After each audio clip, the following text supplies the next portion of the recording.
CM ಸಿದ್ದರಾಮಯ್ಯನವರು ಮಾಡಿರುವಂತಹ dinner meeting ಬಗ್ಗೆ ನನಗೆ ಯಾವುದೇ ಮಾಹಿತಿಯೂ ಇಲ್ಲ. ಅದರ ಬಗ್ಗೆ ಮಾತನಾಡುವಷ್ಟು ದೊಡ್ಡ ವ್ಯಕ್ತಿಯೂ ನಾನಲ್ಲ. ಜಿಲ್ಲಾ ಪಂಚಾಯಿತಿ, ತಾಲೂಕು ಪಂಚಾಯಿತಿ ಹಾಗೂ ಗ್ರಾಮ ಪಂಚಾಯಿತಿಗಳ ಬಗ್ಗೆ ಚರ್ಚೆ ಏನಾದರೂ ಆಗಿದ್ದರೆ ಖಂಡಿತವಾಗಿ ಅದನ್ನ ಮಾಡಲೇಬೇಕಾಗಿದೆ ಎಂದು ಶಾಸಕ ಎಸ್.ಆರ್. ಶ್ರೀನಿವಾಸ್ ತಿಳಿಸಿದರು.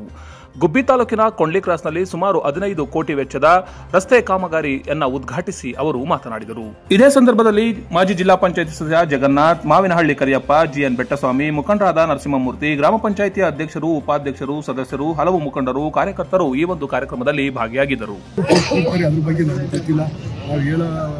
ಮಠದಲ್ಲೂ ಇಲ್ಲ, ನಾವು ಅಲೆವೆಲಾಗಿಲ್ಲ. ಹೈಕಮಾಂಡ್ ಏನು ತೀರ್ಮಾನ ಮಾಡುತ್ತೋ ಅದಕ್ಕೆಲ್ಲ ಡಿಕೆಶಿ ಅವ್ರಿಗೆ ನವೆಂಬರ್ ಬದಲಾವಣೆ ಆಗ್ಬಿಡುತ್ತೆ.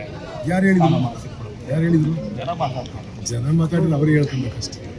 ಯಾರು ಅದಕ್ಕೆ ಸಂಬಂಧಪಟ್ಟರು ಹೇಳಿಲ್ವಲ್ಲ, ಇಲ್ಲ ಆಗ್ಬೇಕು ಅನ್ನೋ ಅಭಿಪ್ರಾಯ ಅವನಿಗೆ ವ್ಯಕ್ತಪಡಿಸಿರ್ಬೇಕಾದ್ರೆ ಗೊತ್ತಿಲ್ಲ. ನಾನು ಅದ್ರ ಬಗ್ಗೆ ಏನು ಜಿಲ್ಲಾ ಪಂಚಾಯತಿ, ತಾಲೂಕು ಪಂಚಾಯತಿ ಚುನಾವಣೆ ಬರ್ಬೋದು ಕೂಡ ನಿನ್ನೆ ಮಾತಾಡಲಾಗಿದೆ. ಜಿಲ್ಲಾ ಪಂಚಾಯತಿ, ತಾಲೂಕು ಪಂಚಾಯತಿ ಚುನಾವಣೆ ಮಾಡ್ಕೊಂಡಿದ್ದಾರೆ, ಗ್ರಾಮ ಪಂಚಾಯತಿಗಳು ನೋಡ್ತಿದ್ದಾರೆ. ಮಾಡಬೇಕು, ಅಲ್ಲಿ 2-3 ವರ್ಷ ಆಯ್ತು ಮಾಡಬೇಕು.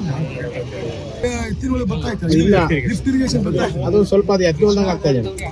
ಲೊಕೇಶನ್ ಮಾಡಿದ್ರೆ ನಾವು ಅಷ್ಟು ಎಲ್ಲ ಕೆರೆಗೂ ಈಗ ನಾವು ಮಠಗನ್ನ ಇಂಪಾರ್ಟೆಂಟ್ ಮಾಡಿದ್ದೀವಿ. ಅದಕ್ಕೂ ನೀವು ಫುಲ್ ಪ್ರಮಾಣದಲ್ಲಿ ಮಾಡಿದ್ದೀವಿ. ಅದಕ್ಕೂ 40% ನೀರು ಮಾತ್ರ ಅದಕ್ಕೆ ಹೋಗಂಗೆ ಮಾಡಿರ್ತಕ್ಕಂಥದ್ದು.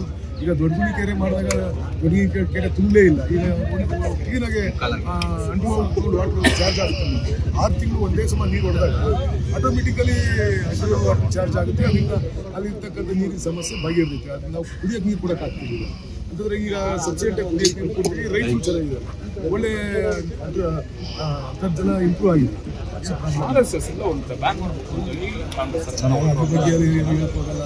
ಅವರ ಕೆಲಸದ ಸ್ಟೇಟ್ಮೆಂಟ್ ಕೊಡೋದು, ಅವರಷ್ಟು ಕೊಡೋದು, ಅದರಿಂದ ಏನು ಯೂಸ್ ಆಗಲ್ಲ. ನಿಮಗೆ ಆಹಾರ ಆಗ್ತೀವಿ ಅಷ್ಟೇ. ಪತ್ರಕರ್ತರಿಗೆ ನಾವು ಆಹಾರ ಆಗ್ತೀವಿ. ನೀವು ಅವ್ರ ಮೇಲೆ ಪ್ರೈಸ್ ಬರೀತೀರ, ನೀವು ಅವ್ರ ಮೇಲೆ ಪ್ರೈಸ್ ಬರೀತೀರಿ. ಅದರಿಂದ ಏನಾರ ಬೆನಿಫಿಟ್ ಆಗೋದಾದ್ರೆ ಬೇಕಾದ್ರೆ ಹೇಳೋದು. ಇದರಿಂದ ಏನೂ ಆಗಲ್ಲ. ಯಾಕೆ ಕೊಡಬೇಕು?